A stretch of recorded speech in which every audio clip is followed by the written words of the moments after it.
want to thank everybody for coming and giving me a nice, small, intimate group. We'll do this informally. Hello?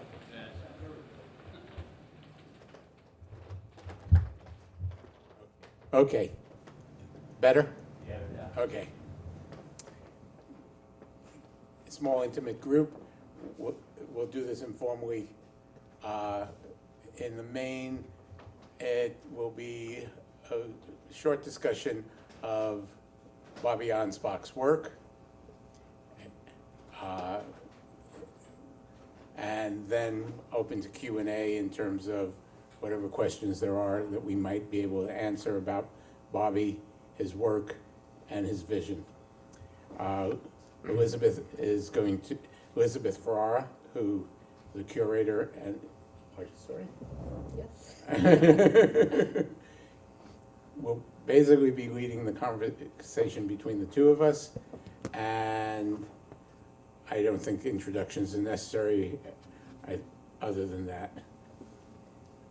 Okay, Okay, I guess I should. off to you. All right, but I don't know how to take it out of here. I know how to do it. Okay. Well, I'm really pleased to be here this evening, and I'm so happy to see all of you here and to be able to engage with Saul in discussion about Bobby's work, because it's so fascinating. And the more that I talk with Saul or listen to other people about his work, the more I realize there's a lot to peel away and to think about. And so it's really nice to be able to have this conversation amidst the work and amidst all of you, and let's see what comes out of this, new ideas that can be generated. I'm going to do a brief bio, and I'm just going to read a little bit, but I'm not going to read a speech. But so Bobby, I'll tell you first a little bit about Bobby and his biography. He was born in Toledo, Ohio in 1987, and he died in Beacon, New York in 2022, just over a year ago. He received his BA from Boston College in 2011. He studied at the California College of the Arts, and he received an MFA in sculpture from RISD in 2017. And that's when he came here. He set up this very studio. This was his only studio in New York. And he worked in the studio until the pandemic. He didn't show a huge amount, but he did have some important showings of this work. From 2018 to 2020, he showed in the spring break art shows. And in 2019, he was really in a role. He showed at No Longer Empty, at Governor's Island, and in the space that I used to curate at Brick. He was in the 3rd edition of the Brick Biennial. During that time, his work was reviewed in the Brooklyn Rail as well as in Hyperallergic. And then when the COVID lockdown began, Bobby relocated himself to Newburgh. He continued to work. He had a couple other showings of his work, which I will talk more about momentarily. But basically, his career spans, not even a decade. And that's even taking into account his time at RISD. But it was at RISD that he first came up with the prototypes for these machines. They all have the same name, Place for Continuous Eye Contact. So I want to tell you a little bit about my relationship with Bobby, and by way of that, talk to you a little bit about the work. So I was working on the Brick Biennial in 2018. That was our kind of big survey of emerging and mid-career artists in Brooklyn. And we had this kind of general theme. It was the impossible, the possible impossible. So another curator had told me about Bobby, and I made contact and arranged to come to this studio. And I think from the very moment that I walked into this studio, he had a couple of these machines set up. And this guy's going to be in the show. This is somehow the impossible possible. And so Bobby told me about his work. And I was so impressed with these machines. There's 14 or 15 of them. There are 14 of them. And he would cannibalize one to make the other. He was always trying to create the better experience for others. So it's a little bit of a subjective number. But basically with these machines, he was somebody who had had many, many years of transcendental meditation. He was very committed to it. And he wanted to impart that experience to others without all the time that's needed to kind of go to that kind of transported state. And so based on his studies of Buddhism, neuroscience, optics, philosophy, he tinkered. I mean, he was just this incredible tinkerer. And he came up with the very first versions of these. They're kind of funny, the first versions. They're kind of like these rectangular hoods suspended from the ceiling. And you see these people inside, and if there was a short and a tall person, he would have these raised platforms so that the people could kind of stare at each other at the same height. And he eventually came to devise these domes and these other structures. So basically, he told me the idea was that I would lie inside. It was actually that one in the corner, although it had a mattress on the floor. I would be fitted with headphones. I would be fitted with an eye patch, and then I would lay inside for a few minutes. And Bobby had commissioned this music by a composer that goes by the name of Alluvium, this kind of very sweeping New Age music. And so he and his assistant had me go inside, and I lie down. And, I'm kind of a skeptical curator. I've done other immersive artworks. At that point, I'm like, I've seen it all. I've done it all. But I have to admit, it was really it left me pretty euphoric. It was very beautiful. I was just completely blissed out. And I was just really struck by Bobby. I thought, he really, really has something. He was just completely committed to this. In addition to these 14 eye machines, there's this video. I think we have 3.5 minutes of what was meant to be about a 7-minute video. He made a few sculptures. There's a lot of working drawings and notes, whether they were on paper or in notebooks, electronically. There must just be thousands of pages or individual images, and those really have yet to be gone through. But all of that was in service to these machines, the place for continuous eye contact. And so I said, I want you in the show. He brought that one to brick. He set it up, and it really was sort of the hit of the show. It was really a strong show, but from the opening onward, people would enter. They would look at it kind of skeptically. What's that? What are all those wires and lights?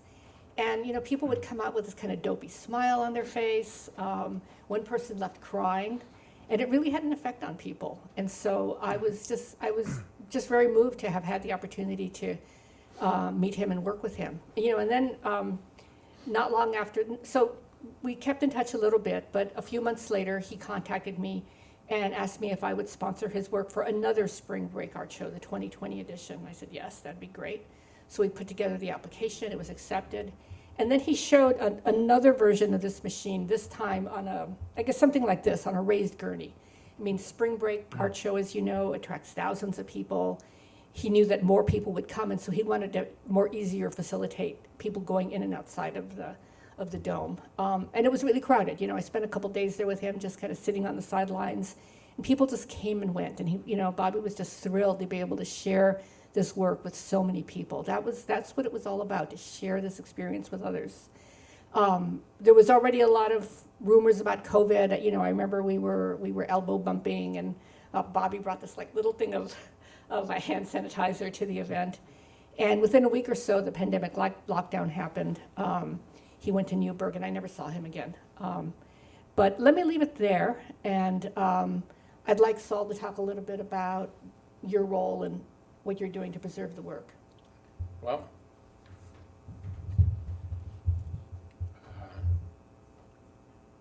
after Bobby died, a couple of months after, I was contacted by his parents. We happened to have a mutual friend who's an art dealer in Toledo, Ohio, who basically they went to and said, "What do we do with this?" And she said, "Talk to Saul," pretty much. And the long and the short of it is, I think the first interview I had with them, there were 5 lawyers on the phone. Because Bob's a lawyer, the father. There was an estate attorney, there was an IT attorney, so on and so forth. And what I was being asked was, could I recommend an attorney in New York? And I said, there's somebody I work with, and I'll give you 2 names. This is the one that I recommend, but just so you have a choice, here's somebody else. And after that, I was called back, and it was like, what can, now that we have an attorney, what can you do for us? And it was like, let me take a look and see what we're dealing with, because part of it was about validation, part of it was about organization. The studio that you're sitting in, when I first encountered it, was sort of like the day after Pompeii. Bobby had abandoned this in seemingly record time. There was where we're sitting was a pile of stuff that was basically as if somebody went, don't need this, don't need this, don't need this, don't need this, so on and so forth. The furniture from his Brooklyn apartment was stacked in that corner. And there were 2 or 3 million pom-poms in containers, basically where this tent now is. I took a look over, and then we took a trip up to Newburgh, where it was the first time I actually encountered the machines, and in terms of realizing that these things actually work. They do what they promise. And then the question was, what can we do with them? Because they're not going to go in a dumpster. This is worth preserving. And it was like, okay, it needs to be archived and inventoried. It needs to be given some sort of order. We need to get them all in one place. We need to shut down the Newburgh studio, get it all into Manhattan, into Brooklyn. And we went to work basically organizing it with the idea of eventually doing an open studio so that we could share, so the work could be shared with people, and that there would be some sort of affirmation. And was our initial goal. Over the period of time that I've been working on this with Bobby's parents, it's exponentially grown. A catalog came out of it. Programming came out of it. The idea that Bobby was a sort of nexus of a network of differing ideas and so on and so forth, that it was worth preserving that nexus. So we slowly, over a year's time, I realized, I think my 1 year anniversary working on this project is October 10th. I have to check, but I think I started working on this in October. All the moving parts of this was an incredible amount of moving parts, because there's, on top of the physical archive, there's a digital archive. We downloaded everything from iPhones, laptops, so on and so forth. Endless amounts of photographs, JPEGs.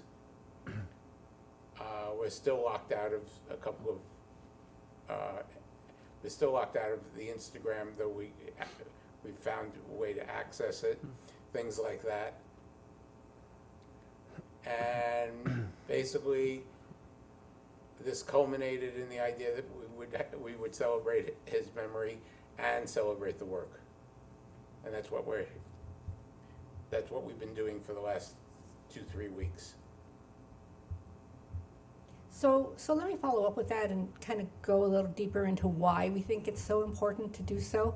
The work on its face is fascinating, right? I mean, and it's unique, it's quirky, it's just super interesting, and that's all great, and I totally believe in that. But there's a lot more to Bobby's work. So first of all, is sort of the appearance, right? So you look at these machines and you see, this kind of wild mashup of DIY and pom-poms and kind of, these store-bought tiger blankets, and then, and other fabrics. And then there's the interiors. So through studying neuroscience, through studying optics, what Bobby figured out is that, by having this experience where you would kind of lie down in this space, have one eye covered, and you're looking in the inside, you're looking at lights in this field of pom-poms. Basically what happened is that you relax, your eye relaxes, and you are confronted with all these soft surfaces inside, so everything begins to melt, everything begins to blur, and you really lose your sense of space, of distance. And so it's, this kind of sort of cosmic experience where you feel like you're becoming, one with everything. And that is really the analog to meditation. That is really the experience that Bobby was trying to replicate, this experience that he had had after many, many years of meditating, including lengthy silent meditation retreats. So another part of Bobby is that he deeply feared climate change. And he understood meditation as a way of kind of removing barriers between yourself and another person. It was a way of reducing ego, and it was a way of feeling more compassion for people. So Bobby believed that by providing this experience, he could create greater compassion in people, to one another and for the planet. And he did have these kind of incredibly high-minded and really unrealistic ideals. I mean, he wanted to save the world in a certain sense. And we can talk more about this. I know there was part of him knew that he couldn't save the world. And if you read some of his Instagram posts, they're very instructive because he kind of goes round and round in his brain that he wants to save the world, but he can't save the world. But he has his way of saving the world. But in any case, he worked at these machines because he did know that he was onto something. Even if he could provide only temporarily this experience of feeling one with the cosmos, he was doing that. And so he poured all his energy and efforts and ideas into the creation of these machines. And I think the other part of that is that, when he arrived in Newburgh, he kept working. I never went to that studio, but, he kept making these machines. And at one point he called me and said, listen, I have this idea. I want to talk to you about it. So the idea was that he was going to take one of the machines on a tour to Walmarts across the United States. And I was like, oh, okay. We talked a little bit, and I talked about the fact that Alice Walton had a big museum, and we talked a little bit about that. And, conversation didn't really go anywhere, and I was pretty dubious, but he did it. In spring 2022, he set up one in the Walmart parking lot in Newburgh, and he had an audience. He was able to entice people to come inside, and these are people who had no experience with art galleries or contemporary art. And then a few weeks later, he came to Fifth Avenue, and he set one up outside the Metropolitan Museum of Art, and this was with the idea of attracting tourists. So for me, Bobby's this really kind of like altruistic figure who really, really believes in taking this work to the people. He also wanted to be part of the art world. He was really frustrated that he didn't become more well-known, that he didn't have this meteoric rise. So there's that part of Bobby, and there's just all these contradictions that are embedded in his personality and the work. But there's this other part where he totally believed in this mission of creating these experiences for people. Right. Given I didn't know Bobby, and my knowledge of Bobby is from what he left behind, I'll pick up where basically in my catalog essay, I draw a parallel between him and Jack Smith as someone who thought that the best way to get the attention of the art world was by being outrageous and criticizing the art world for being corrupt. The Bobby that comes across, at least in terms of the part of the archive that I've looked at, is incredibly ambitious. I came across a proposal that he was writing for the Shed, where he and the composer that he was working with would do an installation. You do not look to the Shed with the idea that you're rejecting the art world.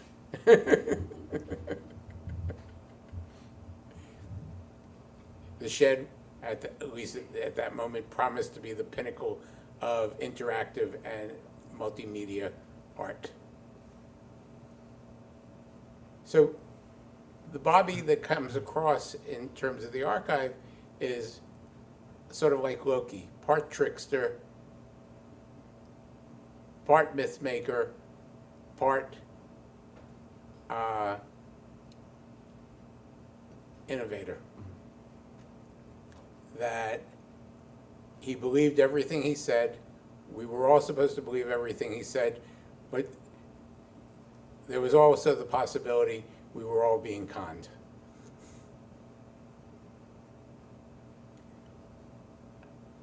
He had chosen an area of art, making these machines, that is, at least in the United States, is a minor position. It falls under kinetic art, it falls under sound, light, and motion, things like that, which, once again, from my point of view, is one of those areas that was written out. It's much easier to become incredibly famous as a painter than it is as a sound light artist. Because there aren't that many venues that would actually show this work outside of institutional ones, or as Bobby realized, put it in a Walmart parking lot. But even the idea of putting it in a Walmart parking lot in the Metropolitan was about getting attention. He wanted that attention. He wanted that affirmation. He wanted to be seen. It comes across in everything he does, down to the writing on that box. So this is the Bobby, the Bobby that, basically it's a synthetic Bobby, obviously, that I construct from bits and pieces of flotsam and jetsam. But it was the Bobby that I had to work with. So you began to hint at some of his art historical context, right? Yeah. Kinetic art and these more immersive type installations. I'm also interested in the idea of Bobby in the realm of kind of mystic art, and where you see him fitting in that. I don't think Bobby has anything to do with mystic art. The comparable that I have for Bobby is Stan Van de Beek's Pleasure Dome, in which in the early 1970s, Stan Van de Beek, who's an independent filmmaker, built this dome on his property in Woodstock that would house a core of 28 projectors projecting all sorts of images, and basically his audience would come, and this is where the connection for me came in. You would go up to Woodstock on a weekend, Van de Beek would start the machine, people would come, and you'd lay on the ground staring up into the dome. And for Van de Beek, this was also the notion of media, hallucinations, psychedelics, you name it, but the notion that we had entered into basically a spectacular world of floating images, disembodied images. And that, my most immediate, when I first tested out, I joke to people about taking these things for a test drive. The first test drive was when we were up in Newburgh. That was my immediate connection. Independent filmmaking, multimedia, so on and so forth. Where the hell did he learn this? Because you're not learning this at RISD. So he was either inventing it for himself, or he was either inventing it for himself, or had hunted down the bits and pieces that were available to him. So I have a little different take, I think, in part because of Bobby's interest in Buddhism, and because he really had such a serious meditation practice. I also do not think that Bobby was a mystic, and I think that probably today it's very, very hard to be a mystic if you are connected to society. If you're in Tibet up on a mountain, maybe. But if you're a part of the world that is addicted to the internet and media and at least want to be part of the contemporary art scene, I think there's a essential contradiction there. But, when you think of like the word mystic, where it comes from, part of it is going back to the Greek root, part is to conceal, the idea of concealing, and with these these domes and structures, right? You would come up to them and you didn't know what was inside, and they're very mystifying because of all of the wires and the electronic devices, each of which has a function, by the way. I originally thought that a lot of this was here for effect, and Bobby was no. Every single thing has a reason. So there's this idea of concealing, and then the other part of being a mystic and kind of the Greek root is the idea of initiating. So there's the exterior, interior. So once you go inside, you become initiated. And I think that kind of essential root of mysticism, I think Bobby was playing with that. Oh, definitely playing with it. But once again, as a critic, I learned a long time ago, you never take artists at their word, they lie. I once basically told David Carrier that artists lie, and that if you repeat what artists tell you about their work, you're complicit in the lie. So for me, as a critic, I look at it in terms of what is the lie that Bobby's constructing, and how does that play out as part of the work. Right. So never believe that he's a mystic.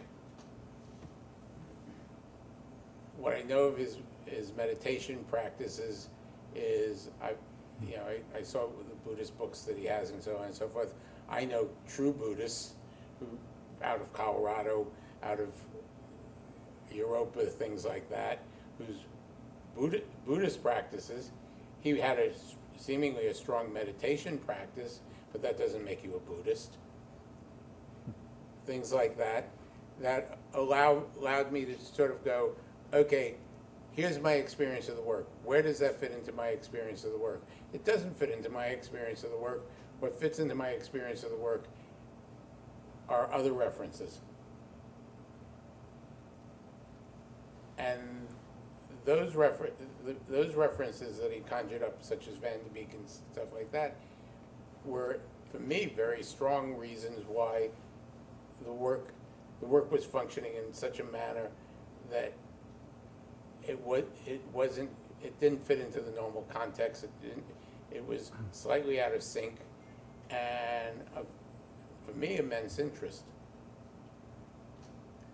And as I said to somebody, that the first time I saw them from the outside, and this came up in the Brooklyn Rail conversation, from the outside they look like whatever. Inside they end up being seamless. Outside, shifting lights, people can stand by and watch the lights shift from the outside, so on and so forth, and basically look at it as sculpture. So the duality of the work became significant to me. The inside, outside, spectacle, non-spectacle, things like that, which put it very much in contemporary art discourse. And and then it became all these sort of eccentricities, the carpetings, the tiger rugs, the notion that the original machines were for two people, where they looked into each other's eye, but slowly he moved it to the point where he was building the idea of portable machines, or looking into the idea of building portable machines that were just for the individual. And that line of thinking was the line of thinking that became of interest to me, and allowed me to position the work. And I think the whole thing about spectacle is very interesting in thinking about Bobby, because I mean, I know that one of his kind of artistic heroes was Kusama. He was very interested in Kusama's work. And a lot of spectacle work is very big. It is kind of shed scale, right? But Bobby was, ultimately providing this very intimate experience for one person at a time. So that's, yet another contradiction, save the world, but, it's this kind of very individual, intimate experience. And for me, going back to what I said at the beginning, that's part of the fascination, is that you peel away these layers and you peel away one, and that creates another question. And, you think you have an answer, but, but then there's this. And as Saul says, I think that contradiction is embodied in the work itself. No, and that's what makes the work interesting, the sort of, not duality of it, because there's too many contradictions for it to be dualistic. But, the indeterminacy of it, just as you think you've got it, there's slippage. There's all of a sudden, how do I account for this? How do I account for that? And then, of course, of utmost importance is, the experience of it, that literally, that people have emotional experiences with these. People come away giddy. People, 3.5 minute microdosing, 3.5 minutes of deep meditation, however you want to describe it. And for that 3.5 minutes, it shifts cognitively, it shifts you. Definitely. Yeah.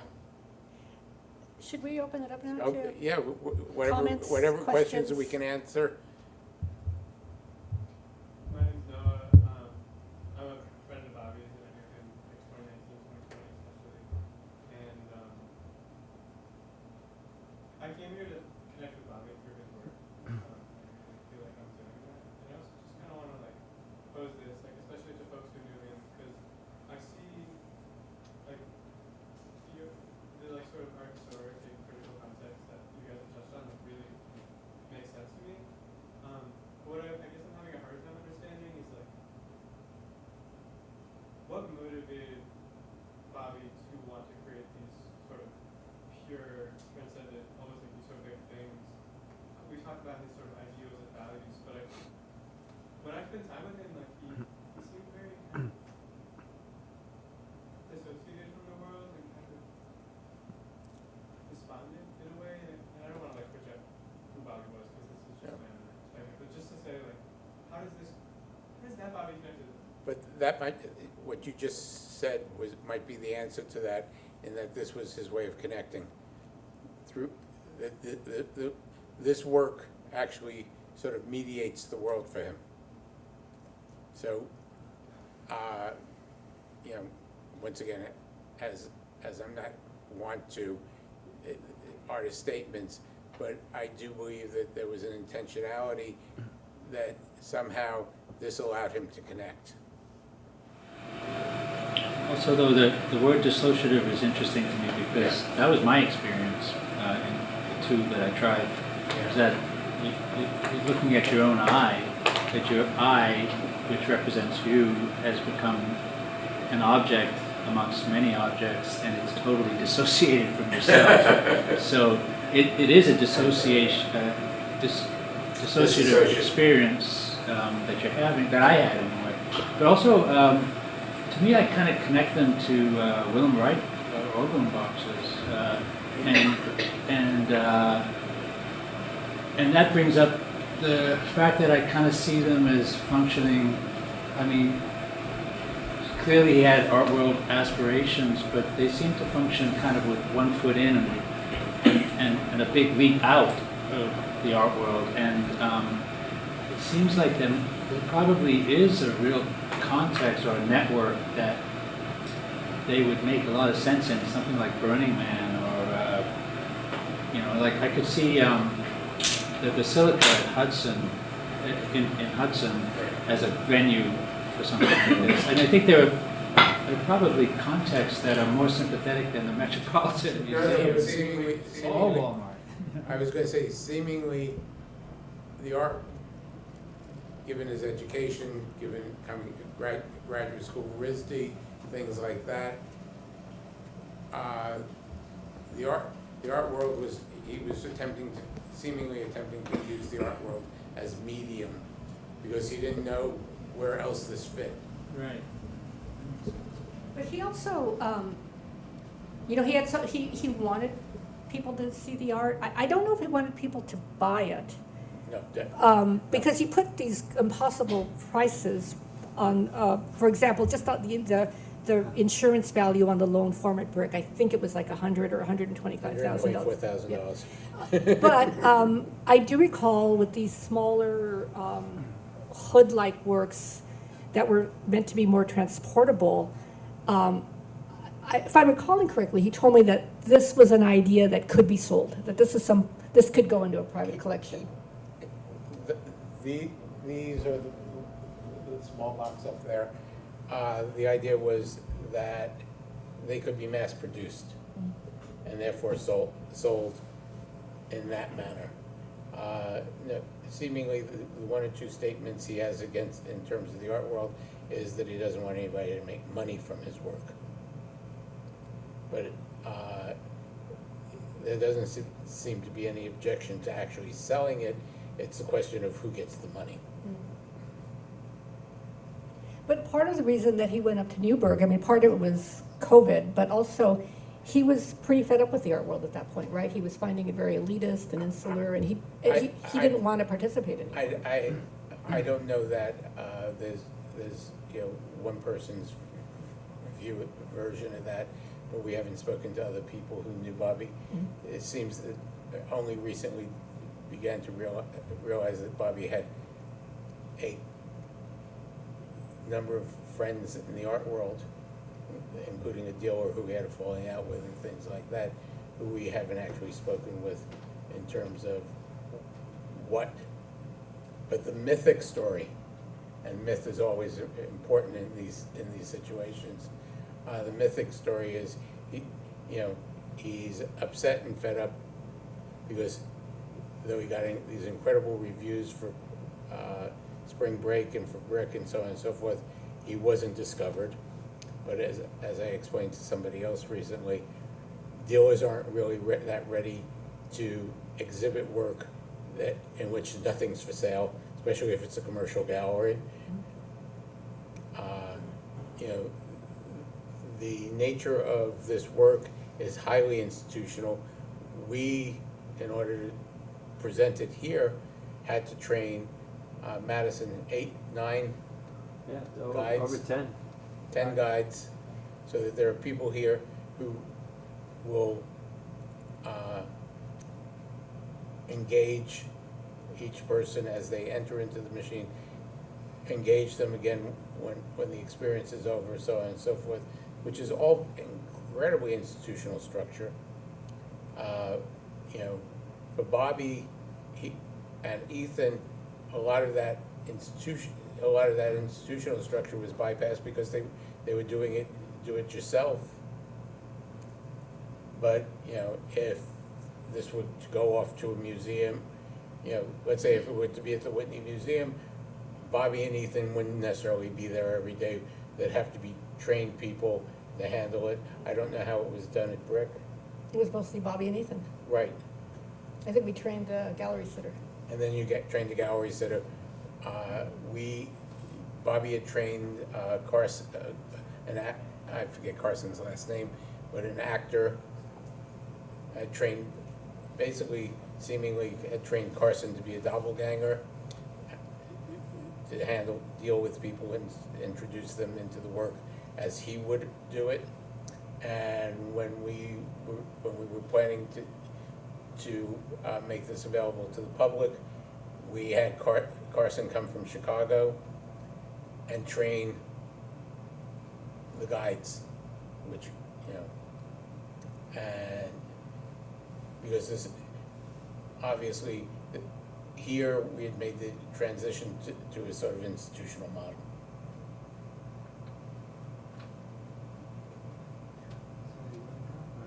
Any other questions? Yeah. Madison. Since I've been here experiencing the work, I have these separate ideas of the experience itself and how I view the work and saw it originally as an image. And I certainly don't feel like I understood it until I had the experience. When I've talked to Ethan, he describes the journey they went through of hanging out with their friends, playing with using a single eye, blocked by a hoodie, talking so much about building these things from the experience of the machine rather than how it looks. And also a lot of conversations I have are like, if this looked like an MRI machine, you wouldn't want to get in it, you know? It almost reminds you of Logan's Run being in the worst way. So I wonder how you relate the experience that he's created with the aesthetic that he has. And I see the aesthetic sort of overlap with the stop motion film, but I don't see them as inherently connected. And in that way, I'm really drawn to the work because I feel it has some other iteration of the combination of the two. For me, what we know of how an artist comes to what they make is often lost.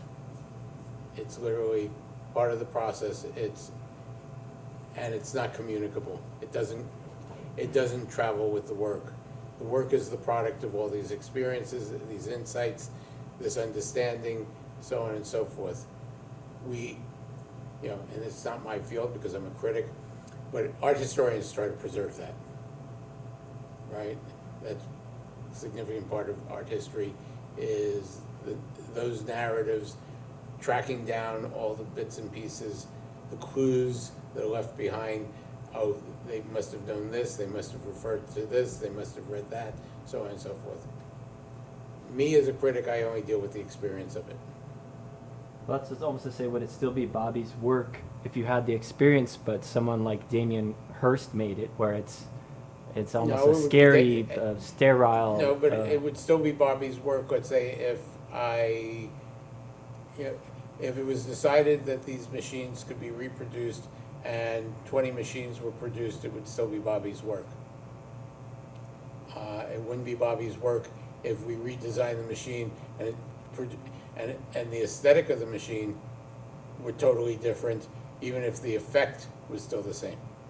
Interesting. Yeah, I wanted to just touch on the aesthetic thing a little bit because I think there's a level of psychology that Bobby was playing with. I mean, every single thing is very intentional, right? I mean, Ethan mentioned to me that, Bobby liked tigers as a kid, so that, the tiger blankets have like this personal meaning. I think there's a humor in it, like having this Anspach logo, that looks like very corporate, but it's funky at the same time. He was setting us up. He was setting us up for this experience that it is fluid in the inside, but it's not from the outside. Right. It's like, what is this? It's chaotic, it's funky, it's kind of hippie-ish. And I think that's all part of the experience where he's, guiding us to have these kind of peaks and valleys in our brain in terms of what this experience is. So that when we do go inside and when our brain calms, it's a kind of an extreme from how we encountered this work originally. There seems to be something kind of profoundly anti-commercial and anti-materialist about this work. Saul and I are involved with another artist's legacy where ambition and being against the art world are not contradictory.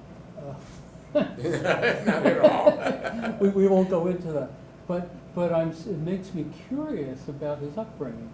It makes me curious about the background that he came from. That this work is so, and the work itself is about closing off the individual to have that solo experience. You don't see it from the outside. It's so fascinating. I wonder if you see it that way. No, I think the dualism between the inside and outside, if you listen to the Brooklyn Rail conversation, Charlotte Kent brought this up, and her interpretation of it, I think, is perfect. This notion of this sort of outside, the ruggedness, all the wiring, the armature, so on and so forth, and then when you get in, there's a seamlessness to the experience. Is back, and if we're going to go to interpreting it through the artist, it goes back to Bobby's desire for some sort of experience that is not arbitrary, is not given to chance, so on and so forth, in which it's literally, here's this moment of control in which you're totally out of control. Well, I think that speaks to the whole practice of meditation. I associate that action with being in the world, which is a chaotic situation, and you have an intention. It's very clear that now I'm going to put myself in this place, and I'm going to meditate for half hour, 40 minutes, 45 minutes, whatever it is, and there's that calming, right? And within that calming, there's this range of emotion of all your thoughts going in and out of your head. And just like in the machine, your eye is looking at your eye, okay? That's still you, all right? When you start meditating, it's still you. As the mantra takes you further and further away from you with the breathing and the disassociation of you, you become more part of the machine, if you're in the machine, or more part of a grander universe that's outside the local chaos, let's say. And then there's the point at which, oh, am I ready to go? No, you're not ready to go, because all of a sudden it gets broken and you're back to you. Same thing happens if your eye recognizes itself again at some spatial location while you're under the influence of the machine. In other words, what happened to me in the machine several times in several different machines is that once my eye goes away, I'm off, and I'm not me. I have no feeling of me whatsoever, because the machine's doing its job. As you said, it's Exactly what he delivering what its promises to deliver, okay? Yeah. But I'm human, you know, and so I might blink or I might see my eye again. Now I'm totally back to me, and until the next wave of disassociation comes. That's how I sort of like felt about the inside-outside, or the concealed to reveal aspect of the piece. I've done transcendental meditation properly through the, whatever you call it proper, but through the process of the organization back in the later 70s, many eons ago. And instead of being out of me, Right, I felt like I came to me once you still the mind. right. And at first I contested that idea that I would, because I heard about the TM thing Right. going into the unit. But those 3.5 minutes went like that. I was surprised that the time went by. It was really fast. You know, so obviously something to that effect happened. But as I'm thinking here about the conversation, and I'm thinking of comparable artists, and the artists that come to mind are Jason Rhodes, Hirschhorn, Tom Sachs. You know, much of the fabrication type of handiwork. But there's a difference, right? And that difference is maybe in the characters of these artists. If these 3 artists that I'm throwing out there, like cards on a table, don't seem to have the character reference that this artist has, right? I mean, they're more ego-driven, more outside, right? Tom Sachs is very fashion, glamour, or whatever, but sort of primitive DIY architecture. Hirschhorn is more the kind of guy that would ask the curator to bring in aircraft fuselages, right? Rhodes is more adolescent, but here it's not that kind of outward ego-driven type of thing. It's inward journey. It's kind like of an thing. offering in a way, Right. I think, which is a little different in terms of intention. It's also, to a certain degree, the work has, from the outside, the work has no function. From the inside, the work has a function. Jason Rhodes, Hirschhorn, Tom Sachs, we all look at it pretty much from the outside, even though they're enterable environments. There's no real interaction other than cognitive. We're here, we're actually asked to connect with the work. trust it. We don't need to trust Thomas Ostrow. We actually know not to trust Thomas Ostrow. And it's much more focused, right? I mean, this is Yeah. the scale of your body, right? And then when you're looking at your eyes, it comes down to just, that vision. No, and on Brooklyn, once again, on the Brooklyn Rail talk, I described them as portable, immersive environments that he didn't, with possibly the exception of the tent, he did not think it was necessary to take over the whole room. It was here. Once I have your head, I've got more space than anybody can conceive of. Let me into your head. I think that's a really nice way to end this, unless there are other questions. Any last questions? I mean, I just want to say that Bobby is so incredibly lucky to have the attention that he has around his work after his death. As an artist, like, I sort of wonder, like, if I were to die, like, what would become of my work? And, like, would it get, would the folks that I know, like, kind of come together and kind of try to make something of it? And I just think it's incredibly beautiful. Like, I'm sure Bobby would be so just... He would be so disappointed in us. Yeah, maybe a little. He would think it was really a good effort, though. No, it possibly, from what I know of, from the archive and so on and so forth,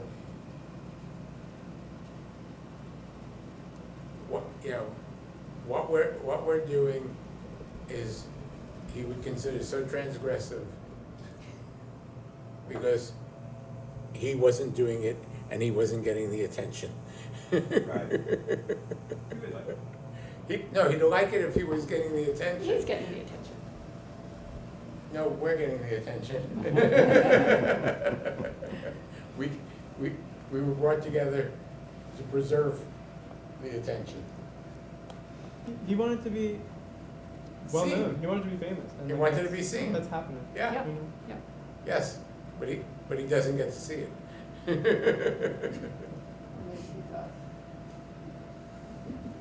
Yeah. Yes, I dissent okay. from what you just said. Somebody asked about Bobby's upbringing. And if there are two people who can talk about his upbringing, it's me, because I'm his dad and Jane is his mom. And the reason I dissent is I don't think Bobby would be in any way disappointed in any of us on this team. I think he would be very, very pleased with what this team, and by that I mean your team and all the people involved, have done to preserve his art. Elizabeth raised something a half hour or so ago that really got me to thinking about how did Bobby get to this.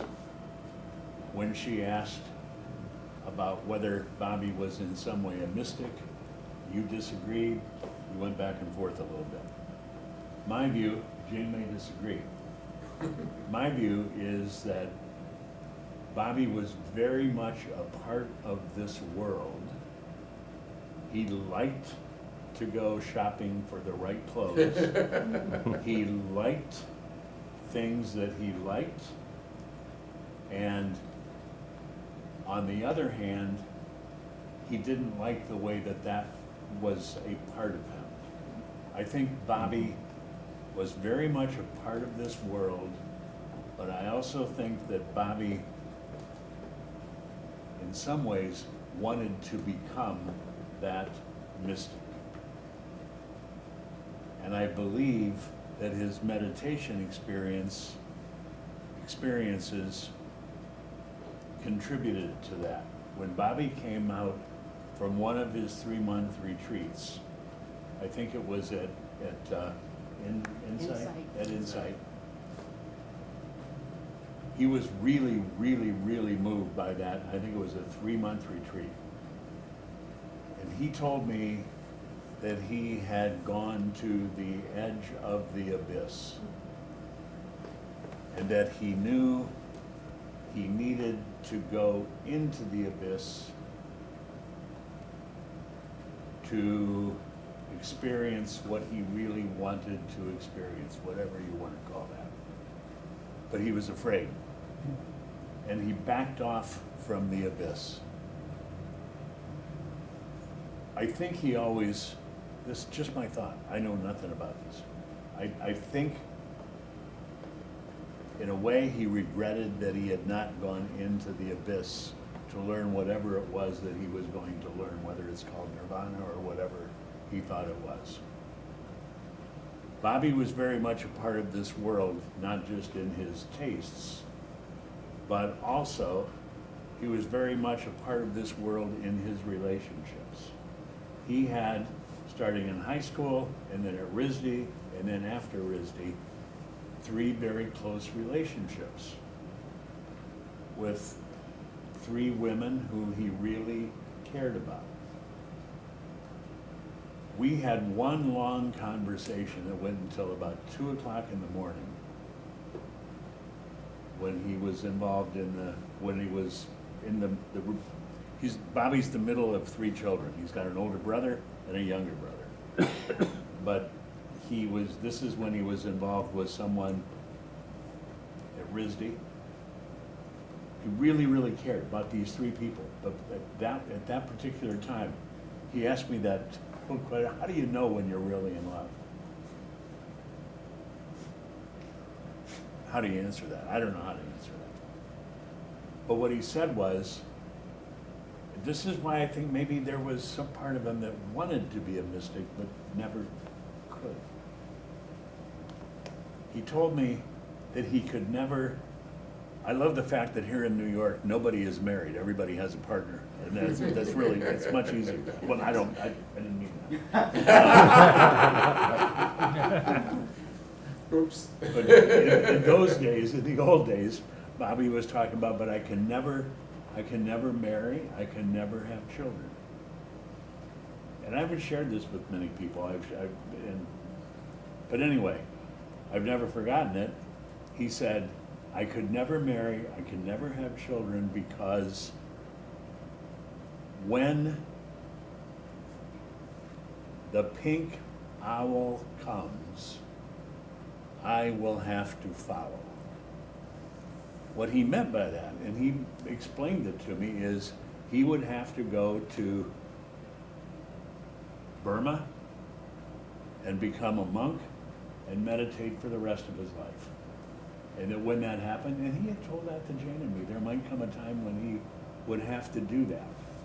And it doesn't mean he doesn't love us, but that's what he thought. So I know I'm rambling, but I'm thinking that all of that comes into what he did here also, because he wanted to give people that experience because it was so meaningful. It was so holy, it was so sacred to him. He wanted other people to be able to experience it.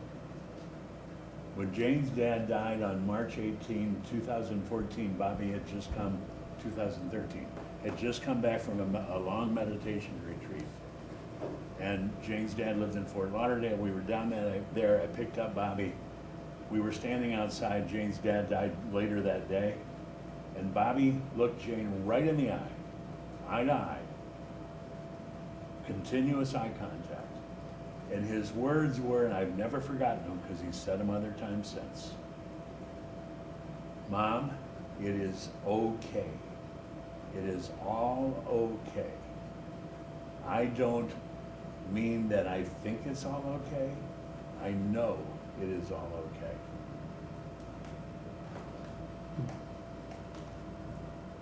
On that note, thank you all.